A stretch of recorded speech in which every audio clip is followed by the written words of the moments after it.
Alhamdulillah wa kafa wa salatu wa salamu ala nabiyil Mustafa. Ya ibadallah, assalamu alaikum wa rahmatullahi wa barakatuh. Frères et sœurs dans la foi, les meilleures louanges sont à Allah, Allah l'unique, lui qui unit qui il veut, comme il veut, parce qu'il veut. Paix et salut d'Allah sur Muhammad, lui qui enseigna la conduite du mariage à sa communauté et partant à l'humanité, ainsi qu'à sa famille pieuse, ses valeureux compagnons et tous ceux qui le suivront jusqu'au jour de la rétribution.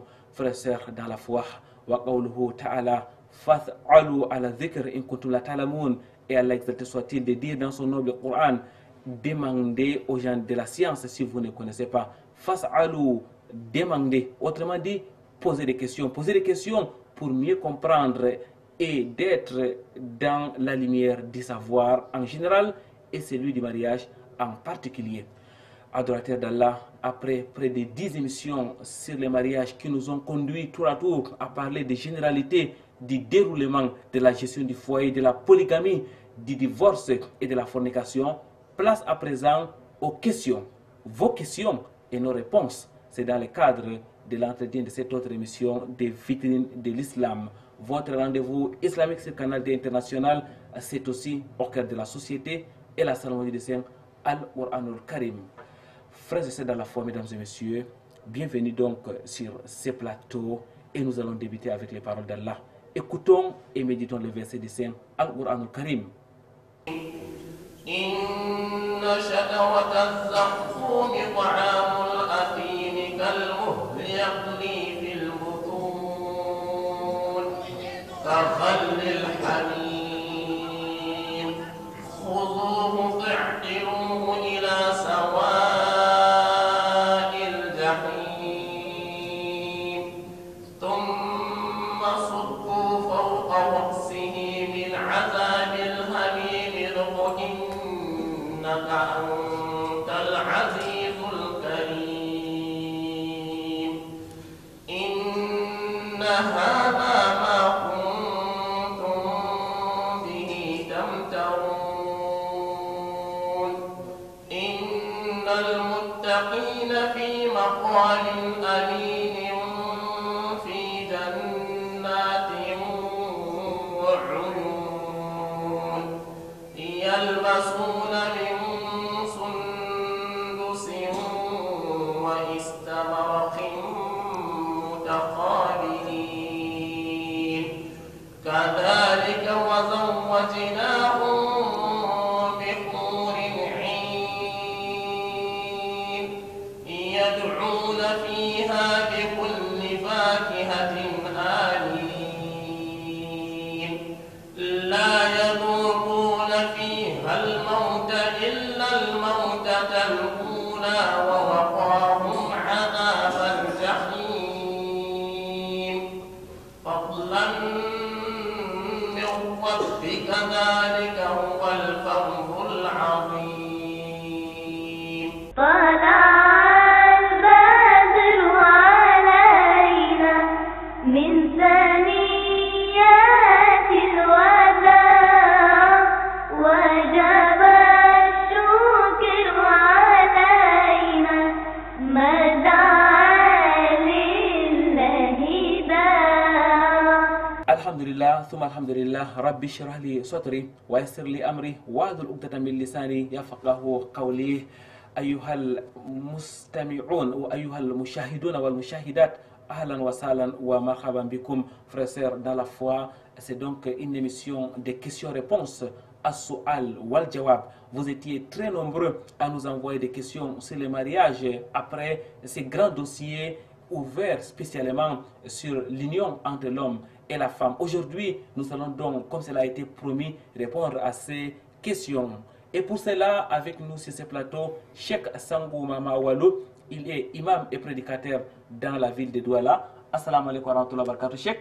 Alaikum salam wa rahmatullahi wa barakatuh. Il faut aussi ajouter, frère, c'est dans la foi, que Cheikh Sangou Mama Walou est directeur du centre social Cheikh Abdelaziz Bin Baz de Fumbot.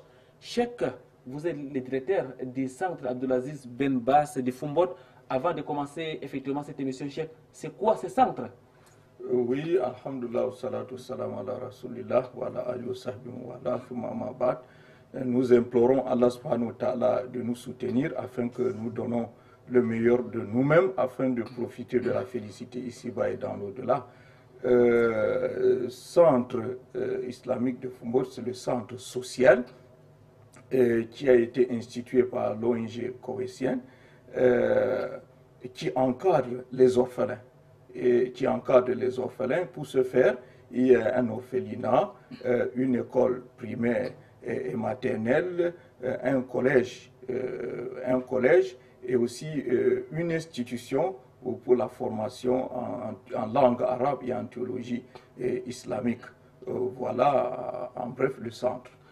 Merci Cheikh Barakallahu Fikoum, mes frères dans la foi, vous comprenez que désormais notre Cheikh, notre enseignant a un pas à Foumbot et notre pas à Douala. En tout cas, ainsi est faite la vie. Cheikh, nous allons, bi'isnillah, un de ce matin, nous rendre du côté de Foumbot pour visiter ces centres.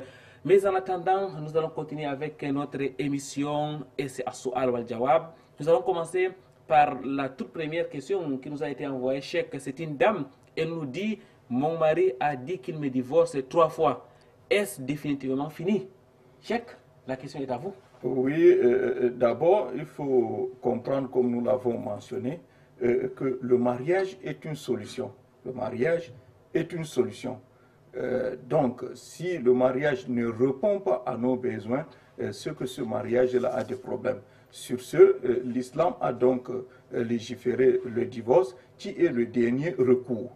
Le dernier recours pour rendre vie à la femme et à l'homme qui sont unis dans ce mariage. C'est quand il n'y a plus vie, c'est quand on craint que la vie ne sera plus objet du mariage, que l'islam vient donc au secours de ce mariage, au secours de ces deux êtres pour leur permettre de continuer à vivre au mieux. L'islam donc institue le divorce. Ainsi, à la question, mon mari m'a divorcé 3 fois. Il reste à savoir si c'est dans une seule occasion ou dans plusieurs occasions. Si c'est dans une seule... C'est une seule occasion parce qu'elle a dit, mon mari a dit qu'il me divorce 3 fois. Ça veut dire qu'en réalité, c'est une seule occasion. Si c'est en une seule occasion, les Fuqaha se tablent sur le fait qu'on voit la situation de vie dans ce milieu, dans le contexte. Si le contexte est que les gens négligent le mariage et font des femmes des objets qu'ils manipulent comme bon leur semble, c'est que si même il dit qu'il a divorcé 3 fois en une seule occasion, le juriste de ce contexte-là ne va considérer qu'un seul divorce. Et là, on comprend directement qu'il y a un certain regret. Il y a un certain regret après ce divorce de 3 fois en une seule occasion. Ils sont en train d'avoir peur que si c'est fini, c'est que vraiment ils ne vont plus donc se remarier qu'après que la femme aurait eu un autre mariage et que ce mariage-là arriverait à finir et après ça, l'homme aurait donc l'occasion de redemander la main de la femme.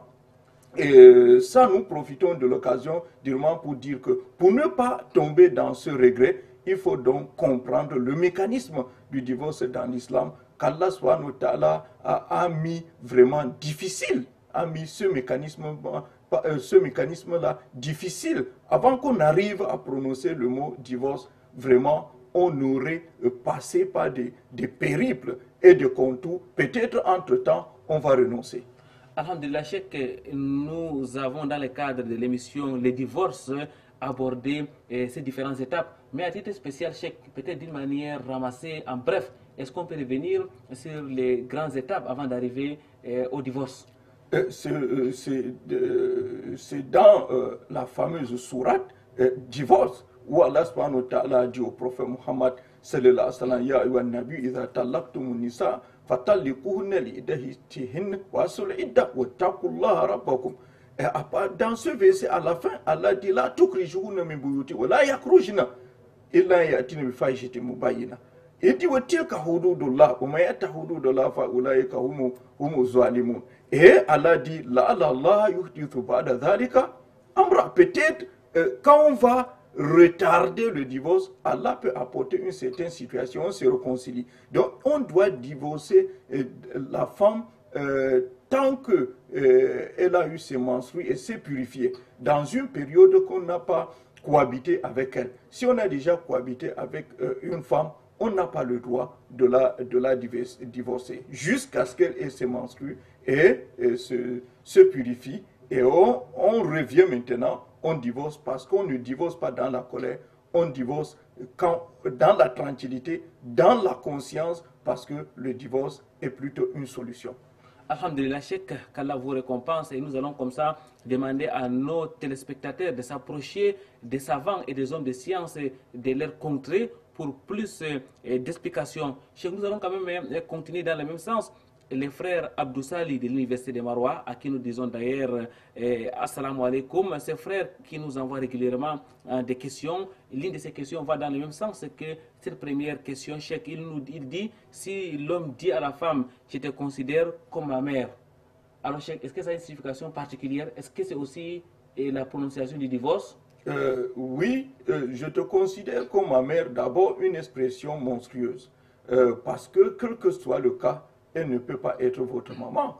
Allah subhanahu wa ta'ala a mentionné en refutant cette façon de faire en disant Ma hunna ummahati in ummahatuhum illallahi waladanahu. Elles ne sont aucunement leurs mères. Leurs mères sont celles qui les ont accouchées. À partir de ce moment, l'on doit prendre beaucoup de précautions dans la prononciation de ces expressions refutées par Allah. De deux, maintenant, c'est une forme de divorce qu'on appelle azihar. Et très généralement, les gens le font aimer et expriment le regret après. Le regret est cette question que le frère est en train de poser pour voir s'ils peuvent encore revenir dans ses propos et l'occasion alors de s'unir avec sa chère épouse. C'est pour cela Allah subhanahu wa ta'ala a dit ceux qui ont donc prononcé cette expression et veulent revenir dans leur union avec leur épouse doivent libérer donc un esclave. S'ils ne trouvent pas un esclave, il doit donc jeûner 2 mois consécutifs, jour pour jour, sans sauter jusqu'à 60 jours, avant qu'il ne la touche. Celui qui n'a donc pas de possibilité, qui n'a pas la possibilité de jeûner 2 mois consécutifs, peut-être il est maladif, il souffre de diabète, il ne doit pas se priver de la nourriture à un certain degré, il ne peut pas. Il n'a pas la possibilité physique, donc alors il doit donc nourrir 60 pauvres. Alhamdulillah, Cheikh, on comprend bien qu'on ne s'amuse pas avec le nom de sa maman. Nous allons continuer avec une autre question, Cheikh. C'est toujours une téléspectatrice et nous profitons de l'occasion pour remercier toutes les femmes qui, tous les vendredis soirs et les samedis matin, se positionnent devant leur petit écran pour écouter regarder Vitrine de l'Islam. Elle nous dit donc, Cheikh, mon mari m'a trompé et pour me venger, j'ai fait la même chose avec un autre homme. Je regrette, mais que faire? Cheikh, mon mari m'a trompé et pour me venger, j'ai fait la même chose avec un autre homme. Je regrette, mais que faire? Elle regrette. Elle doit regretter de 2 choses. Elle doit regretter pour avoir failli. Elle a failli parce que son époux a failli. Non. Allah subhanahu wa ta'ala a bien dit Innama jaza'u sayyi'atin sayyi'atun mithluha. Si on veut compenser le mal, c'est qu'on va aller faire un autre mal comme le premier. Et Allah dit non. Faman afa wa aslaha fa ajru ala Allah. Wallahu la yuhibbu innahu la yuhibbu zalimin. Allah subhanahu wa ta'ala dit c'est lui maintenant qui pardonne et répare la situation. C'est qu'il a sa récompense réservée auprès d'Allah subhanahu wa ta'ala. Donc le croyant, pour se venger, répare plutôt la situation. La vengeance pour un croyant n'est pas aller faire du mal. Il répare plutôt la situation. Tu ne dois pas pour un problème, si celui-là a peut-être glissé pour se casser le pied, tu dis moi aussi je vais aller glisser et je casse mon pied. Non, tu dois plutôt pardonner et réparer la situation, ramener ton mari à la raison. Maintenant, il t'a trompé, tu parles de tromper. Non, il a trompé Allah. Il a trompé Allah parce qu'il a forniqué. Ce n'est pas te tromper, il a pu te tromper Allah. Et tu crois tromper l'homme. Non, tu as trompé ton Seigneur. Alors, Cheikh, il faut respecter le pacte. La tromperie étant là, qu'est-ce qu'elle doit donc faire à présent qu'elle regrette déjà? D'abord, il faut le repentir pour les deux. Les deux doivent se repentir. Et Allah dit vrai, parce qu'il a bien dit que Al-Khabithuna, les mauvais hommes sont là pour les mauvaises femmes. Ce couple dont est taillé sur le mesure. Il y a un mauvais homme qui s'est marié d'une mauvaise femme, un homme fornicateur qui a donc une femme fornicatrice à son côté. Donc les deux, il y a la porte ouverte de se repentir, de revenir à leur Seigneur, Allah subhanahu wa ta'ala, de cesser de tromper leur engagement, de tromper Allah subhanahu wa ta'ala, de tricher alors qu'Allah les voit partout où ils sont. Ils doivent donc se repentir et réparer leur situation, ne plus jamais faire une chose pareille. Et voilà. Alhamdulillah, Cheikh, et dans l'émission, dans l'une de nos anciennes émissions, nous avons parlé du repentir. Nos auditeurs sont mieux édifiés sur les conditions du repentir. Frères, c'est dans la foi, nous allons prendre une première pause. Question de vous rejoindre chez vous ou autour de vous, au cœur de la société.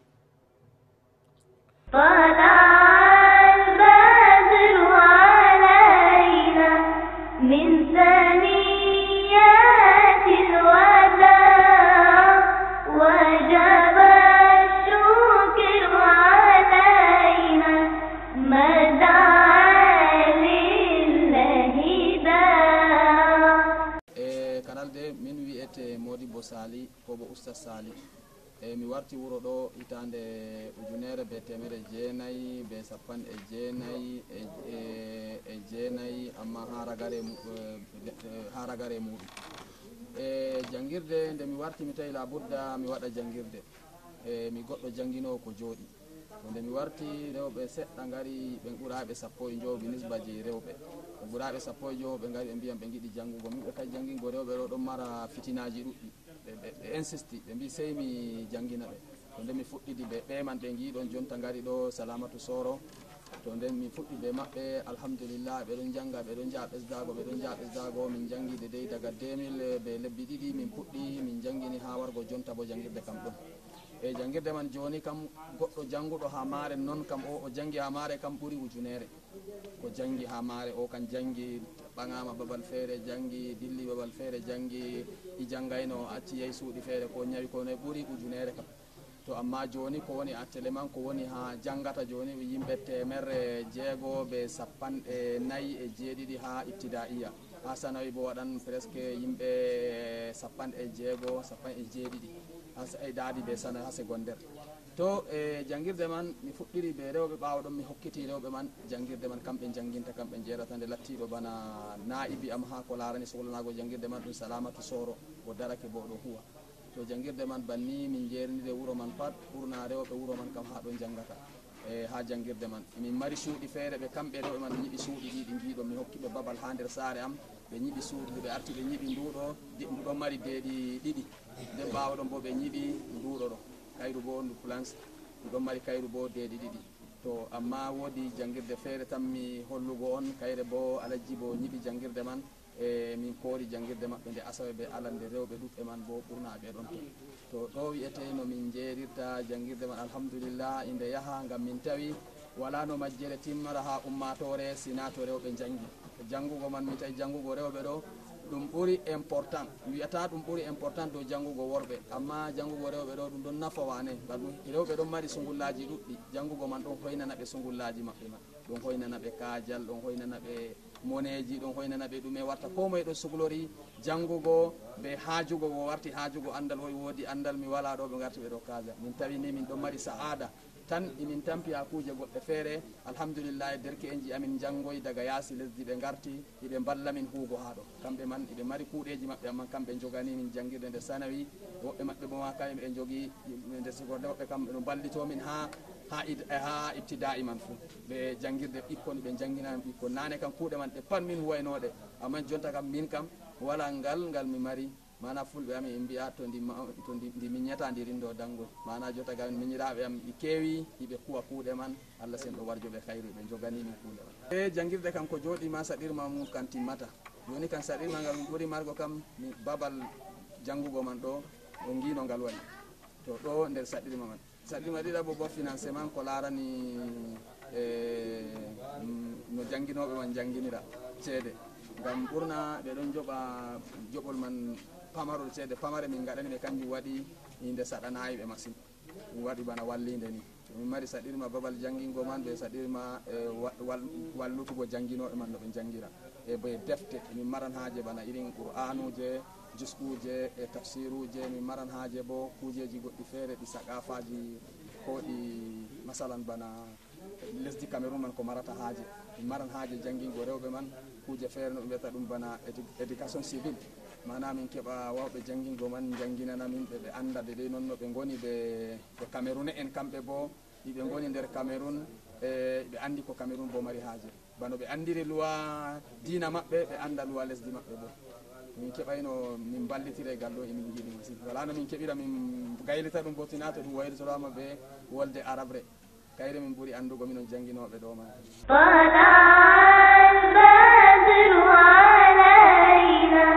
من ثنيات الوداع وجب الشكر علينا ما دعا لله داع. Retour sur ce plateau de vitrine de l'islam et nous sommes en compagnie de Cheikh Sangou Mama Awalou, imam et prédicateur dans les villes de Douala et de Fumbot.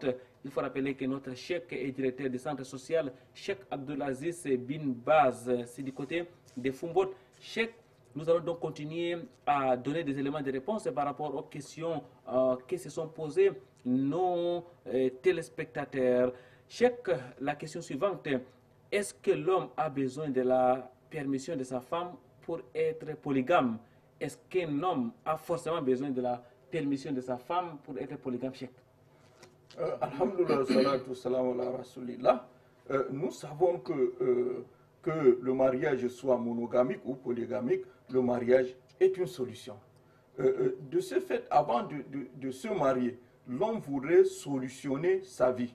La femme aussi, avant de se marier, voudrait solutionner sa vie. Il ne faudrait pas que le mariage crée plutôt des problèmes dans sa vie, ce qu'on aurait raté le mariage. Ceci étant, avant le mariage, la femme pose toutes ses conditions ainsi que l'homme au moment d'écrire le contrat du mariage. Mais malheureusement, les gens ne couchent pas par écrit le contrat du mariage. Donc avant le mariage, la femme peut donc dire que moi, je voudrais être seule avec toi. C'est le moment où l'homme va donc étayer ses problèmes dans le mariage. S'il n'est pas celui qui peut supporter, qui peut rester avec une seule femme pour que sa vie soit solutionnée, de ce fait, et il va exposer cela à la femme pour dire que sa condition physique ne lui permettrait pas de vivre avec une seule femme. À ce moment-là, la femme pourra bien méditer et voir si elle va accepter ou pas. Si maintenant, en posant sa condition de la monogamie, l'homme est celui qui voudrait seulement une seule femme parce que c'est une femme qui solutionnera sa vie de mariage, alors ils vont donc s'entendre et mettre sur pied alors par écrit tout cela. Donc voilà comment on doit évoluer. Maintenant, s'ils sont déjà dans le mariage et que l'homme maintenant sent le besoin d'une autre femme, il y a lieu qu'ils s'entendent. Ce n'est pas une demande de permission, mais c'est seulement une entente parce que le mariage est un fait socio-spirituel. Alhamdulillah, Cheikh, vous l'avez bien dit, ce n'est pas une demande de permission. Ça veut dire que cet homme peut donc se marier, mais il est conseillé, il est important qu'il se concerte avec sa femme. Cheikh, la question suivante, dans un foyer polygamique, en cas d'accouchement, comment se fait la gestion des jours, Cheikh? Avec vous, nous avons notamment parlé de la polygamie. S'il y a des femmes ou 3 femmes dans le foyer et que l'une d'elles accouche, Cheikh, comment donc le partage des jours se fera-t-il? À cette question, on peut se permettre de poser une autre question. Ce n'est pas répondre à une question par une autre question. On se permet de poser une autre question. Et s'ils étaient dans un foyer monogamique, que ferait l'homme? Qu'est-ce que l'homme, que fera l'homme? Qu'est-ce que l'homme va faire? Donc, va-t-il choisir une autre chambre, tourner dos à son épouse? Nous disons non. L'homme, la femme aurait a le besoin de la chaleur de son mari afin de partager avec lui les belles sensations de l'accouchement et aussi les douleurs de l'enfantement. Je crois que c'est mieux. Et pour cela aussi, dans la polygamie, elle a le même besoin. Donc, son jour ne manquera pas. Son jour reste demain, son jour chacun. Une autre question envoyée bien sûr par nos téléspectateurs. C'est un homme, il nous dit, que dit l'islam sur la masturbation chèque? Donc, pour la question précédente, être avec son épouse ne veut dire pas passer directement à l'acte du mariage. On est là, l'islam considère l'acte du mariage à plusieurs degrés. Seulement le jeu entre les deux dans le couple est directement aussi l'acte du mariage sans pour autant avoir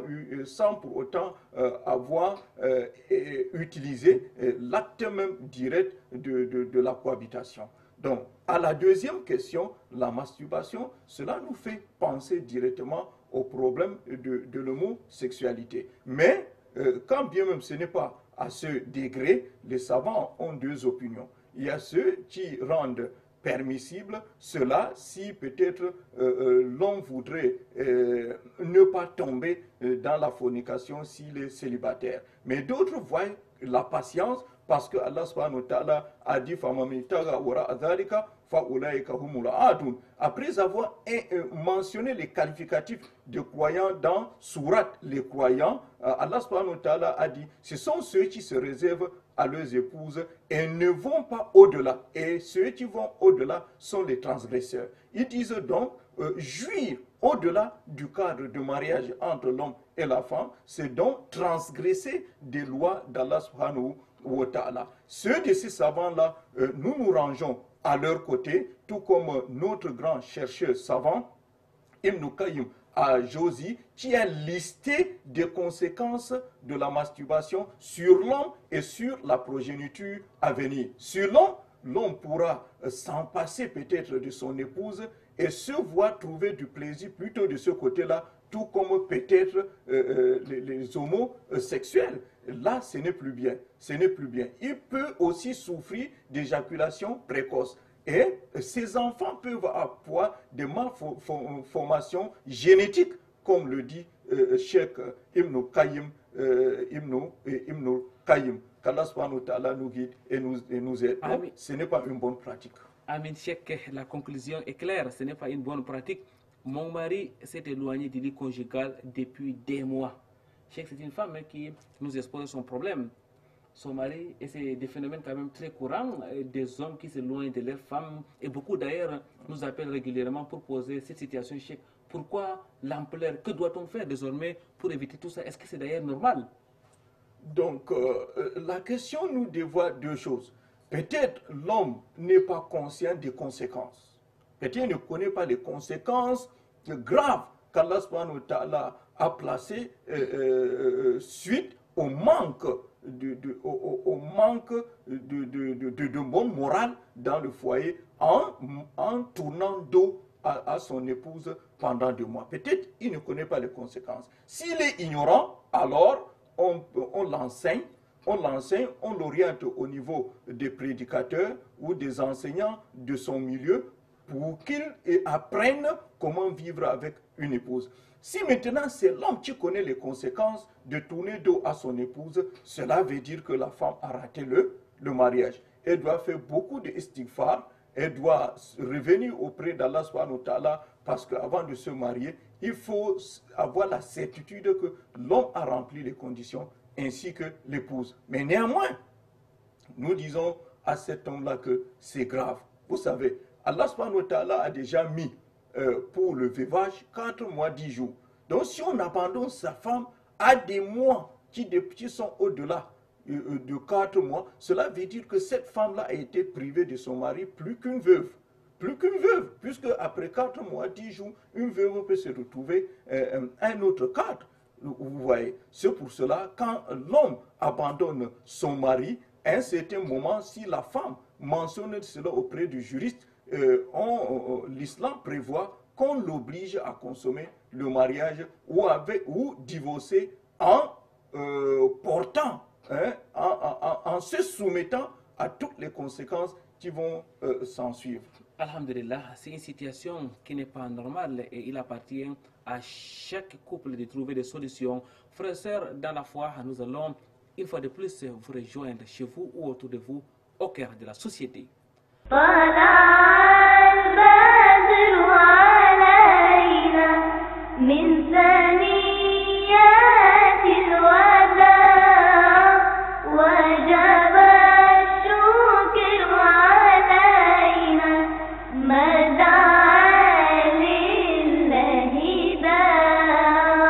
هذه المدرسة التي تسمى مدرسة الخيرية الابتدائية للنسائية بمنجو.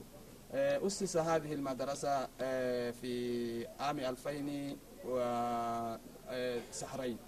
يعني مؤسسها هو أستاذ صالح عبد الله أبو بكر، بعض من الناس يقوله موديبو صالح. وهذه المدرسة أسس في داره، ما زال موجودا حتى الآن في داره، وأعطى جهة آخر من داره وقسم داره قسمين وأعطى جهة آخر لبناء المدرسة هذه. لكن النسوة هن التي تواتي بنينا هذه الغرف كلها مع مساعدة أزواجهن. ومع ذلك بدأنا هذا تدريس هذا بصعوبة، لأننا بدأنا ب15 نسوة بإذن الله وبمنه وكرمه. الحمد لله الآن وصلنا درس فيها تقريبا أكثر من 1000. لكن الآن موجود فيها بالنسبة للابتدائية 647. ومع ذلك كنا نحن الرجال، نحن الذين يدرسون، يعني أنا ومع زملائي نحن الذين يدرسون الابتدائية. لكن الآن بإذن الله النسوة كنا اللواتي تدرسنا أخواتهن بالنسبة للابتدائي، وهن 13 نسوة هن اللواتي تدرس هذه الفصول كله. وأنا كمشرف على المدرسة، ومعي بعض من زملائي هو الذي يساعدني في هذا في الصف السادس والخامس. بالنسبة للثانوي، شبابنا الذين درسوا في الخارج وفي مدن آخر رجعوا وهم الذين يساعدوننا في هذا التدريس، وأنا وكلت تدريسي إليهم إن شاء الله. ومع ذلك كل شيء على ما يرام، ورأينا أن التعليم أنفس شيء، لا سيما تعليم النساء. لا ينتهي الجهل إلا إذا تعلمت النساء، وإذا تأخرت النساء عن الدراسة يكون المشاكل في كل المدن. لكن إذا كانت النساء عندهن علوم مع ذلك يعني الحمد لله نرى استراحة بالنسبة لحياتنا. ومع ذلك أنهن أمهات اللواتي يلين الأولاد أكثر من الرجال، ولذلك إذا كنا يعلمنا كل شيء نحن يعني نستريح في بعض الأشياء بالنسبة للتعليم، بالنسبة للتعذيب وما أصبح ذلك. ومع ذلك قمنا لذلك الحمد لله وجدنا بعض من النتائج، ما لا نقول 50% ربما 40%. الحمد لله قد نجحنا 40%. إن شاء الله بإذن الله في المستقبل مع تفاؤلنا سنصل إلى 50 أو 70% إن شاء الله، ومع مساعدة الحكومة الكاميرونية إن شاء الله، ونحن مرتاحون إن شاء الله. المادة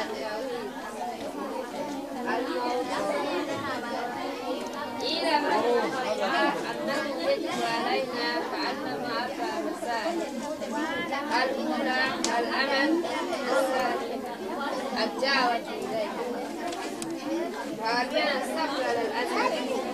والدليل قوله تعالى: بسم الله الرحمن الرحيم والعصر إن الإنسان لفي خسر إلا الذين آمنوا وعملوا الصالحات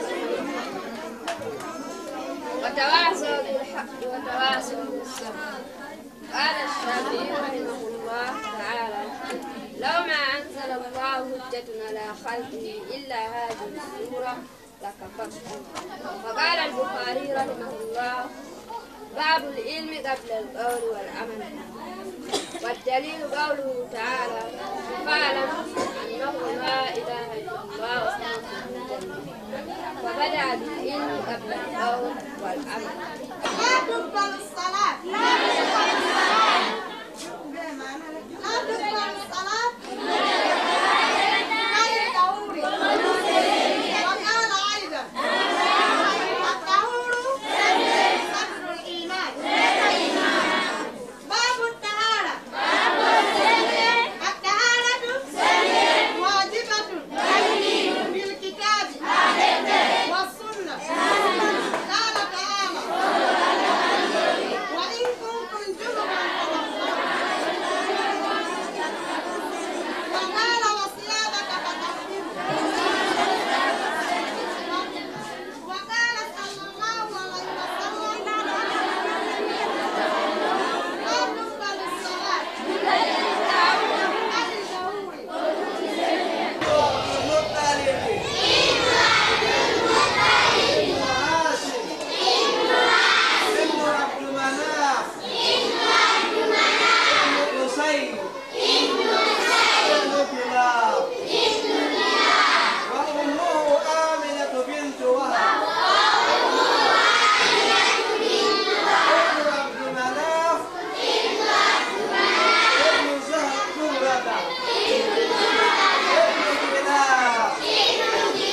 طلع البدر علينا من ثنيات الوداع وجب الشكر علينا ما دعا لله داع.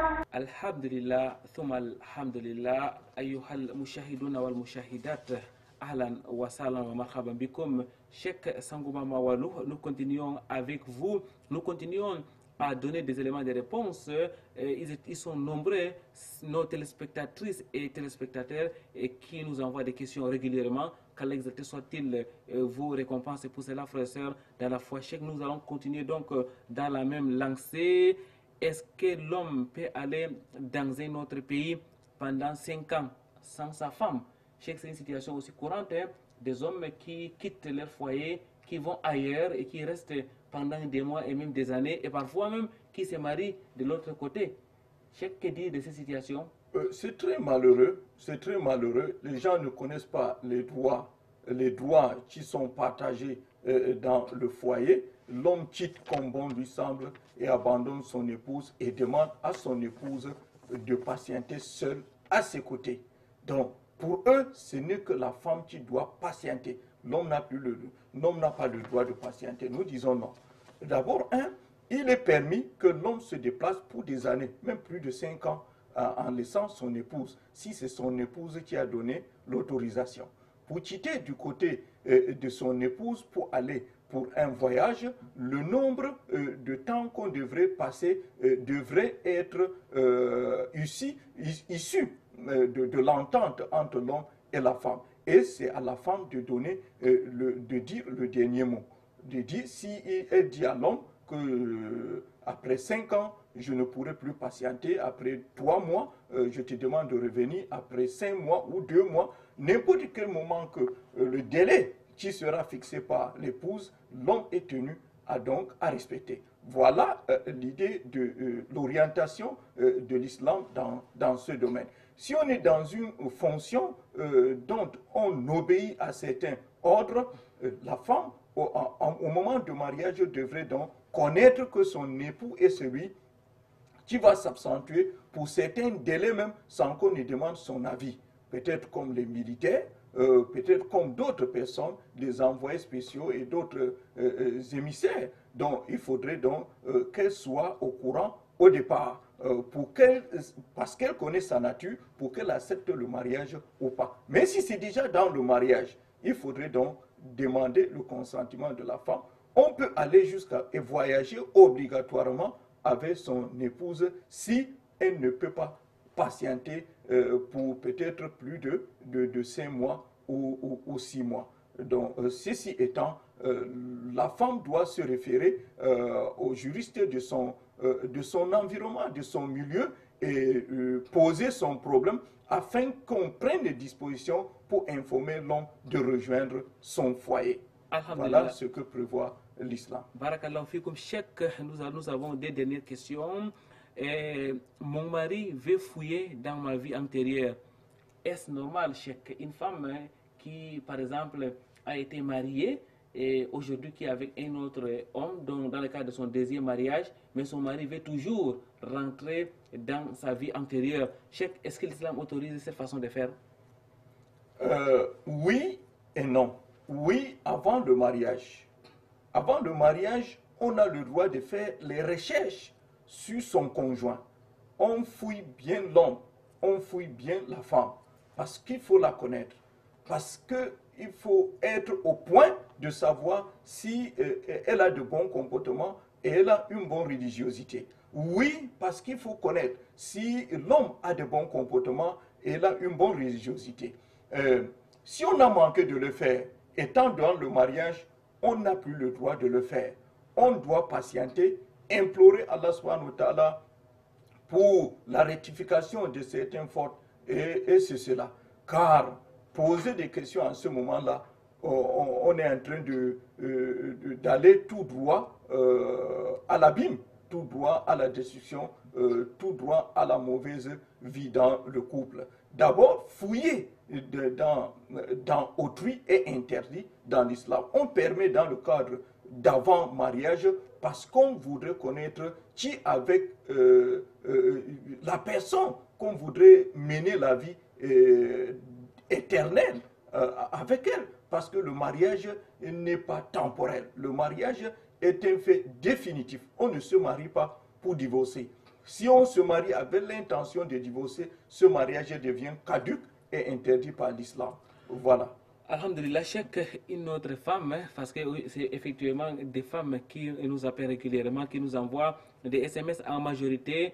Elle nous dit que faut-il faire pour trouver un homme pour le mariage. Allah m'a-t-il oublié? Je suis fatigué, Cheikh. Je reprends comme ça les mots de cette dame-là. Alors, Cheikh, réaction, que doit-elle faire donc pour trouver un homme? Ensuite, elle conclut en disant qu'elle est fatiguée.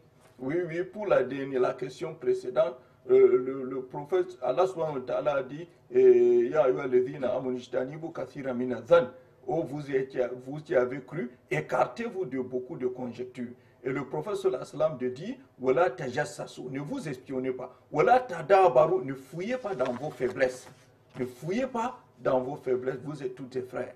Voilà le principe de l'islam. Un autre principe est que celui qui est tombé dans le péché et que personne n'a su qu'il est tombé dans le péché, il lui est interdit d'informer autrui de son péché. Sinon, il ne sera pas parmi les muhajirines. Et les muhajirines, ce ne sont pas les auxiliaires, ce ne sont pas les émigrés, mais ce sont ceux-là qui, Allah subhanahu wa ta'ala, a préservé quand ils sont tombés dans un péché. Au lieu de faire la tauba entre eux et Allah, ils informent maintenant une tierce personne et c'est vraiment abominable. Pour la question que vous venez de poser, nous demandons à notre sœur de ne pas être triste. Ton tout viendra. Ton tout viendra parce que Allah subhanahu wa ta'ala est le meilleur des calculateurs. Il est le meilleur des calculateurs et il aime ses créatures. Du moment où tu l'implores, tu demandes à Allah subhanahu wa ta'ala qui te donne le mariage, cela suffit pour toi de placer ta confiance en Allah qui te donnera la solution, Inch'Allah, très tôt, dans bientôt, Inch'Allah. Continue à l'implorer, tu n'es pas oublié par Allah. Allah voudrait que, en te mariant, tu trouves un homme digne de ce nom. Et voir aussi, dans tes comportements, dans ta religiosité, s'il y a des petites failles, tu boucles cela, tu combles cela, et tu attends l'homme qu'Allah subhanahu wa ta'ala te donnera. Et pour voir un meilleur homme, c'est le fait d'envoyer ceux de tes tuteurs ou tes frères pour qu'ils fouillent l'homme qui est prétendant. Si cet homme remplit deux conditions, il a les bons comportements et il a une bonne religiosité. Alhamdulillah, Cheikh, avant de prendre votre dernier mot, parce que le temps alloué à cette émission tirant déjà vers sa fin, quand on voit des cris comme ceci, Cheikh, on se demande où sont partis les hommes. Peut-être qu'il va aussi falloir s'adresser aux hommes et leur dire qu'il faut qu'ils se marient à plus d'une femme, Cheikh.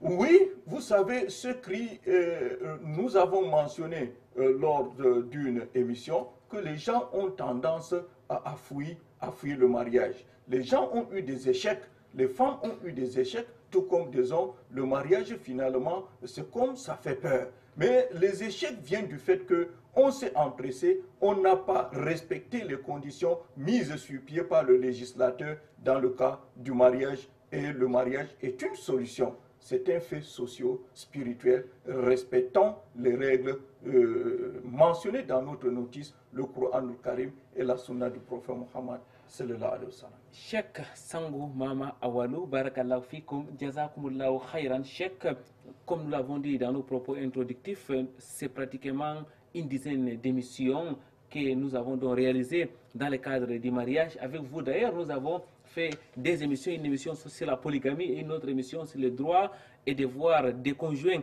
Cheikh, aujourd'hui nous arrivons à terme de ces grands dossiers. Quelles conclusions pouvons-nous faire par rapport au mariage? Quel dernier mot, quel conseil adressez-vous à l'endroit de tous ceux qui nous regardent par rapport à ces grands dossiers sur le mariage? Alhamdulillah, wassalatu wassalamu ala rasulillah. Nous constatons que beaucoup de mariages dehors sont des mariages sont des mariages construits de manière bancale, qui n'ont pas, excusez-moi le mot, qui n'ont pas respecté les conditions mises par le créateur de l'homme et de la femme, l'instituteur du mariage.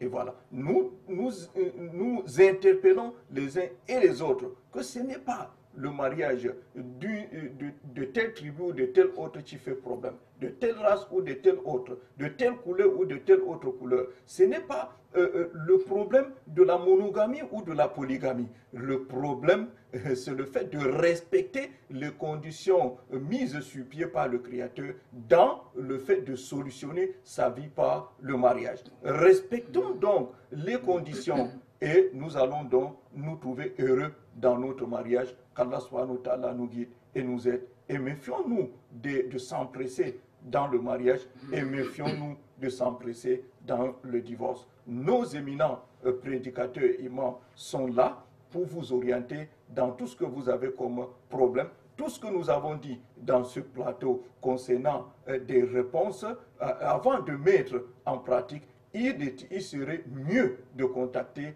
celui qui est plus proche de vous afin qu'il entre en profondeur dans vos problèmes. Qu'Allah subhanahu wa ta'ala nous guide et nous aide et nous facilite. Amin. Souma amin. Cheikh barakallahu fikum. Jazakumullahu khayran. Cheikh Sangou Mama Awalou, imam et prédicateur dans la ville de Douala, directeur du centre social Cheikh Abdulaziz bin Bas de Fumbot. Frères, c'est dans la foi, nous mettons comme ça un point final à ces grands dossiers. Barakallahu fikoum, merci beaucoup pour vos questions. Qu'Allah vous récompense de la plus belle des manières. Nous retenons que le mariage, c'est une adoration légiférée donc par l'islam, par le Coran al-Karim et la sunna du prophète Mohammed sallallahu alayhi wa sallam. Il faut donc rentrer à l'école du savoir islamique, notamment celui relatif au mariage. Avant de partir, nous allons donc vous rappeler ces hadiths où le prophète Mohammed sallallahu alayhi wa sallam dit: Ya ma'ashar shabab, man istata'a minkumul ba'ata falyatazawwaj fa innahu anghaddu lil basar wa ahsanu lil farj. Le prophète Mohammed sallallahu alayhi wa sallam, dans un hadith rapporté par Bukhari et Muslim, nous dit: ô jeunes gens, celui d'entre vous qui est capable de se marier, qu'il se marie. L'union conjugale rend les regards plus décents et préserve pudiquement la verge. Hadith rapporté, nous l'avons dit, par Bukhari et Muslim. Ya mashar shabab, man istata'a minkumul ba'ata falyatazawwaj fa innahu anghaddu lil basar wa ahsanu lil farj. Sur ce, subhanakallahumma wa bihamdik, nashhadu an la ilaha illa anta, nastaghfiruka wa natubu ilayk. Vendredi prochain, ça sera un autre jour. D'ici là, wa'tasimu bihablillahi jami'an wa la tafarraqu. Cramponnez-vous sur les câbles d'Allah et ne vous divisez point. Wassalamu alaikum wa rahmatullahi wa barakatuh.